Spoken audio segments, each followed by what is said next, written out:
छठ का पर्व मनाया जाता है। नाम सुने हैं आप लोग? कार्तिक में भी मनाया जाता है और चैत्र में भी मनाया जाता है। आप लोग भी कभी छठ किए हैं? कितने लोग किए हैं? वहां हाथ उठा के बताइए तो।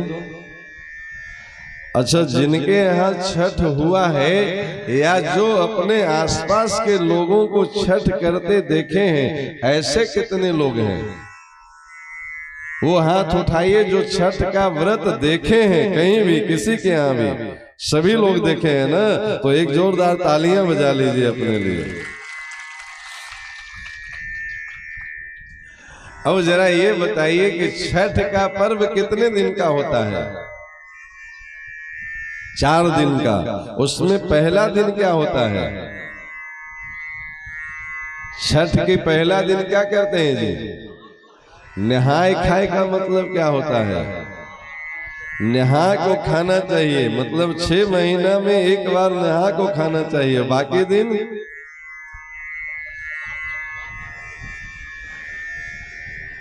बाकी दिन बस खाना चाहिए, फिर 6 महीना बाद नहाना चाहिए।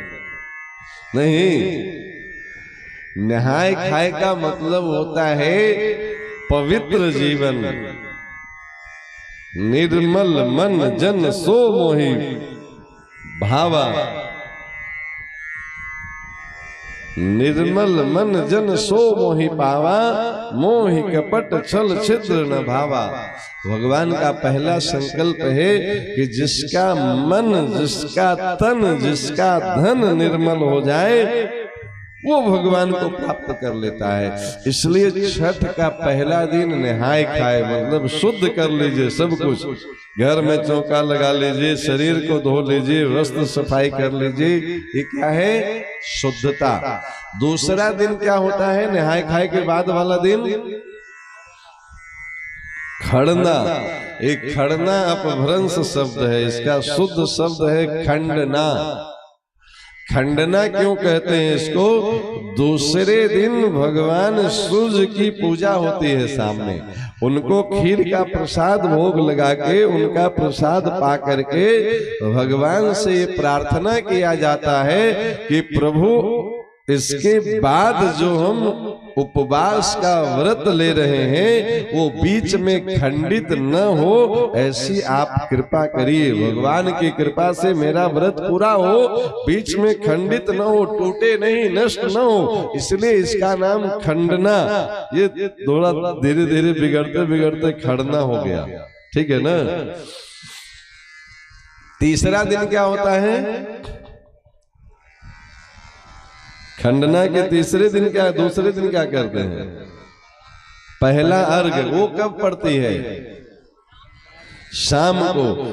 और फिर दूसरा अर्घ सुबह को। अब जरा आप विचार करिए कि तीसरे दिन सूर्य भगवान पहले सुबह आए कि शाम में आए?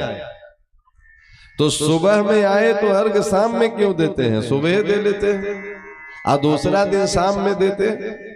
कोई दिक्कत थी? हाँ महाराज, दिक्कत थी ना। दूसरे दिन और एक दिन भूखे रहना पड़ता।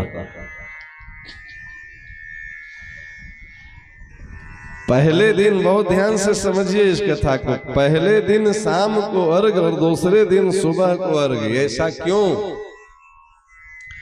तो शाम को अर्घ देना मतलब डूबते हुए सूरज को अर्घ देना, और सुबह में अर्घ देना मतलब उगते हुए सूरज को अर्घ देना। नहीं, डूबते हुए सूरज को अर्घ देना क्या है? तो हमारे आपके घर के जो बड़े बुजुर्ग, माता पिता, दादा दादी, जितने भी बड़े बुजुर्ग हैं, ये सब डूबते हुए सूरज हैं। नहीं, इनका जीवन अब अस्ताचलगामी हो रहा है। उगते हुए सूरज कौन है? तो घर के छोटे छोटे नौनिहाल बच्चे, ये उगते हुए सूरज, अभी इनका जीवन प्रारंभ हुआ। और अर्घ में क्या देते हैं? तो अपनी कमाई का एक हिस्सा। नहीं, अपनी कमाई से फल ले आए, ठेकुआ बना लिए, केला ले आए, संतरा ले आए, सेब ले आए, अंगूर ले आए। नहीं, ये अपनी कमाई से लाते हैं कि चोरी की कमाई से? अपनी कमाई का हिस्सा चढ़ाना, इसको अर्घ कहते हैं। तो हमारी कमाई का पहला हिस्सा किसको चढ़ना चाहिए? डूबते हुए सूरज को, मतलब हमारे घर के जो बुजुर्ग लोग हैं उनके लिए हमारी कमाई का पहला हिस्सा सुरक्षित होना चाहिए, और दूसरा हिस्सा घर के बच्चों के लिए उगते हुए सूरज, उनका हिस्सा क्या है, तो उनकी पढ़ाई लिखाई शिक्षा दीक्षा की उचित व्यवस्था करना, ये क्या है, डूबते हुए सूरज को अर्घ देना। अब घर के जो बड़े बुजुर्ग लोग हैं उनके प्रति अपने कमाई का हिस्सा निकालने वाले कितने लोग हैं कि हमारे कमाई का पहला हिस्सा हमारे माता पिता दादा दादी जो भी बड़े बुजुर्ग हो उनको प्राप्त हो। क्यों जी, अपने सास ससुर को सबसे पहला हिस्सा कितने लोग देते हैं? महाराज उनका से तो बोला चाली बंद होला 12 साल हो गए, रोसगदिया के बाद दुआरी अलग नहीं। तो घर के जो देवी देवता जो डूबते हुए सूरज हैं उनका से बोला चाली बंद, अब फिर डलिया भर भर के ठेकुआ लेके जा रहे हैं, कहाँ, तलाई पर, नदी पे, अगल बगल के लोगों को खोइछा भर प्रसाद दे दे के पैर पोछ रहे हैं, माई जी आशीर्वाद दीजिए। आप लिख लीजिए, हम व्यासपीठ से कह रहे हैं, जिसके घर के माता पिता सास ससुर उनके व्यवहार से दुखी हैं, दुनिया का कोई देवी देवता आशीर्वाद नहीं दे सकते हैं। आप ठेकुआ बांटते रहिए, ठेकुआ खाने वाले लोग मिल जाएंगे, आशीर्वाद नहीं मिलेगा। आशीर्वाद वही मिलेगा अपने घर के माता पिता बड़े बुजुर्गों का आशीर्वाद ले लीजिए, दुनिया का सब देवी देवता रोम रोम से आशीर्वाद देंगे आपको। ताली जोरदार बज रही है, इसका मतलब बात समझ में आ रही है ना? तो बात समझ में आ गई हो तो एक बार इस विधि से छठ कर लीजिए, दोबारा करिए न करिए, एक ही बार में काम बन जाएगा। अपने घर के जितने बड़े बुजुर्ग लोग जिनसे किसी कारण से नाराजगी बन गई है, एक बार उनके पैर पकड़ के उनको मना लीजिए, समझिए पूरे ब्रह्मांड के देवी देवता का आशीर्वाद मिल गया आपको। प्यारे, ये है छठ व्रत का सही विधि।